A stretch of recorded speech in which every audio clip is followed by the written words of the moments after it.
How to make someone fall in love with you, 3 psychological tricks that are proven to make someone more attracted to you. Whether it's someone new, someone that you've had a crush on for many years, or it's your partner that you need to reconnect with to retain your relationship. A lot of people forget once you have a relationship, you have to keep on getting them to attract to you. You have to keep on making it spicy. Otherwise it dies. And you don't want that, do you? So here are 3 powerful psychological techniques that will help you build attraction super fast. The first one is mirroring. It comes from NLP. It's a super powerful technique. I used to teach NLP for 5 years back in the day, but it's a really simple technique that if you mirror and copy, replicate what someone else is doing, from your communication to your body language to your eyes, what happens unconsciously is that they think that this person is like them.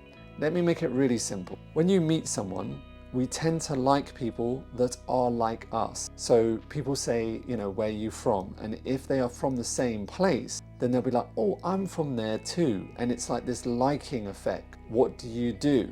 I play football. I play football too. So it's like most people, when they meet, they're looking for commonality. Now this takes it a whole level deeper, because what you're doing is not manipulation, because it happens naturally in human communication all the time. When people are in rapport, they're connected together, they start copying each other's body language as it is. They speak the same, they sound the same. Have you ever seen like young kids? They all want to be part of a group. They all sound the same.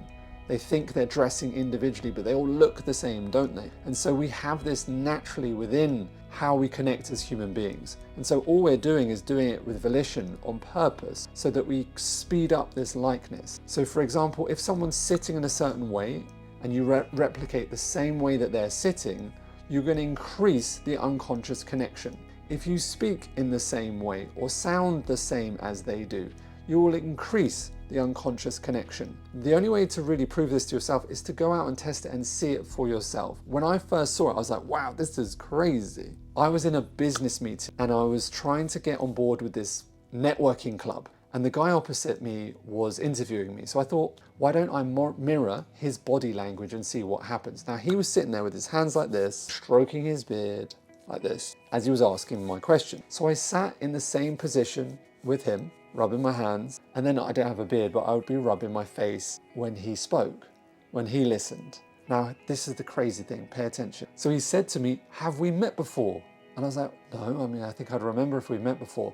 Now, but what does that mean? His unconscious sent a message saying, this person is like me.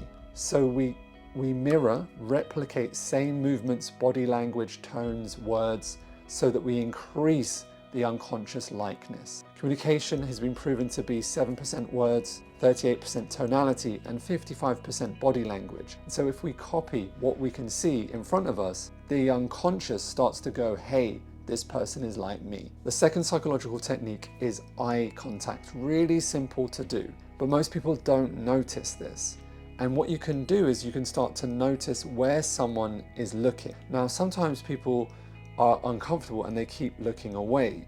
But if you hold someone's eye contact for just a little bit longer than usual, 3 seconds, what it does is increases again the unconscious connection, because what happens when you look at someone just that little bit longer, the unconscious goes, I think this person likes me, because we associate connection and attention in the same component. We as humans create an emotional bond with someone when we hold eye contact just a little bit longer. Look at it the opposite way.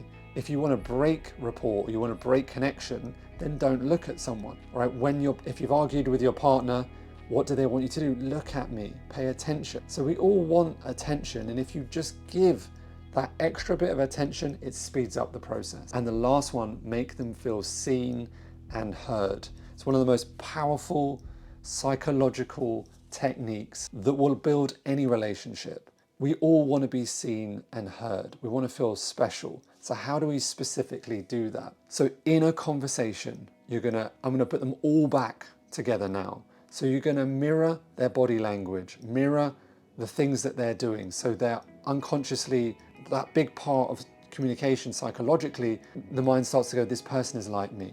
You're using the same words, tonality, same body position. You're holding and maintaining eye contact wherever I can. Not overly, not like so you're like, but you're holding it as you're building your conversations. Now the last element is put the conversation all about them so that you're listening to them.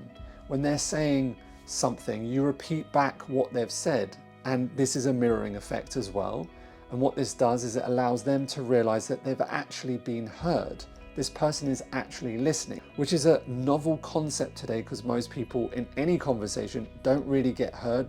Most people are just waiting for the other person to stop speaking. So what you're doing by repeating back is saying, I'm listening to you. And then you deepen it, right, with a curious statement. You know, what else does that mean to you? So you take the conversation even deeper. Most people just have surface-based conversations. We're going to take it deeper, deeper, deeper, so that there's a real connection building between us.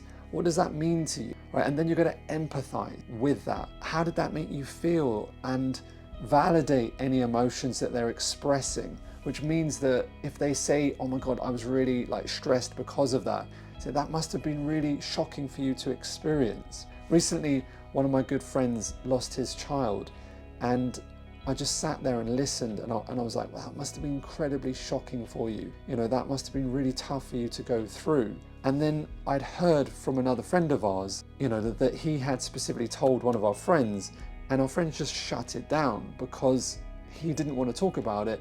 Not because he doesn't care, because he's not capable of dealing with other people's emotions. When you can be present for someone else's emotions and they can see that you're there experiencing their emotions with them, the unconscious connection is on a whole different level.